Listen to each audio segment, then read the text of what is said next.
Ons lees die hoofstuk Die blou lig raak weg uit die alfabet van oorvloed met die vriendelike vergunning van Lizette Murray. Van my skryfkamer se venster af kyk ek uit op 'n reuse denneboom wat jaar na jaar onverstoord brandwag staan. Soms sit 'n Kaapse ooruil in die boonste takke, vanwaar hy sy maat uit die geelhoutboom 'n entjie laer af in die straat roep. In die verte staan 'n groen en bruin heuwel met 'n kruis wat saans die diep donkerte verlig. Dikwels, terwyl ek my skryfgedagtes probeer spoor, kyk ek na die hemelkoepel wat glad en rond en moeiteloos oor alles span. Daar is die lentelig, vars blou en geurig, of die somer se uitbundige albasterblou, of 'n grys reendaghemel, triestig en uitgewas.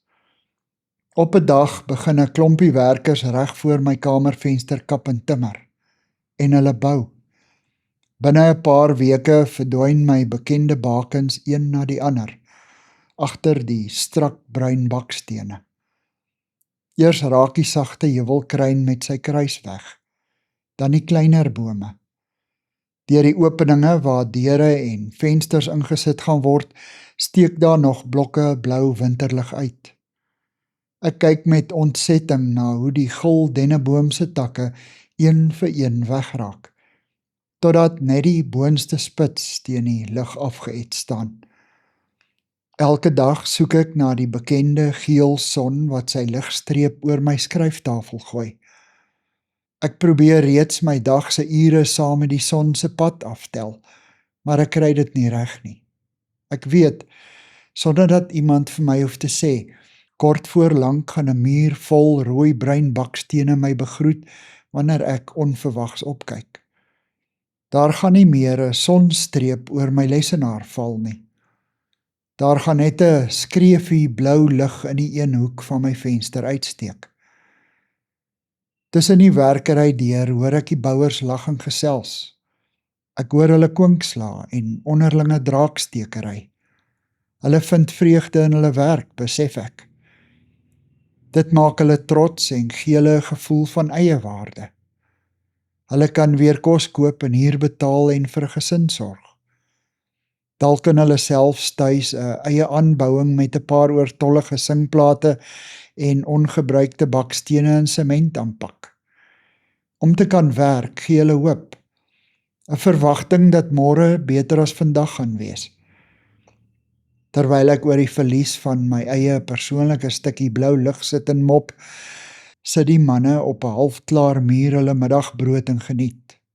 Hulle stuur die koffievles om. En uitvaltyd gaan elkeen terug na 'n huis wat waarskynlik nie veel groter as my werkkamer is nie.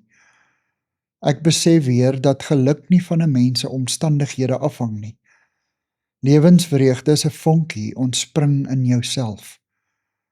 Wanneer dit van geld of goed afhang, is dit maar 'n baie brose geluk waaraan jy klou. Dit kan enige oomblik van jou gesteel word, want dit kom nie van binne af nie. Toe Neil Patricia, 'n Kanadees, se lewe na 'n reeks persoonlike terugslae flenters gelê het hy nie geweet hoe hy heelhuids deur 'n dag gaan kom nie. Toe begin hy 'n webblad met die naam 1000 Awesome Things. Op hierdie blad het hy elke dag een dingetjie neergestip, wat hom op daardie dag bly gemaak het. Dit het mense wêreldwyd aangegryp. Sommige mense is van nature meer positief en lewensbly as ander.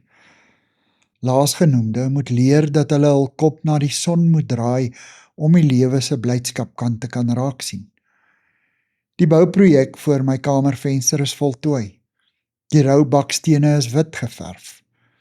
Soms vang die muur die middagson se gloed en kom sit dit op my lesenaar neer.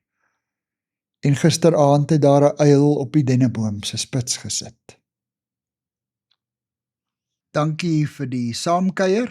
Ek deel Lizette se kontakbesonderhede in die inligtingsparagraaf van die kanaal. Daar is ook skakels na voorlesings van Lizette se ander publikasies wat hier beskikbaar is.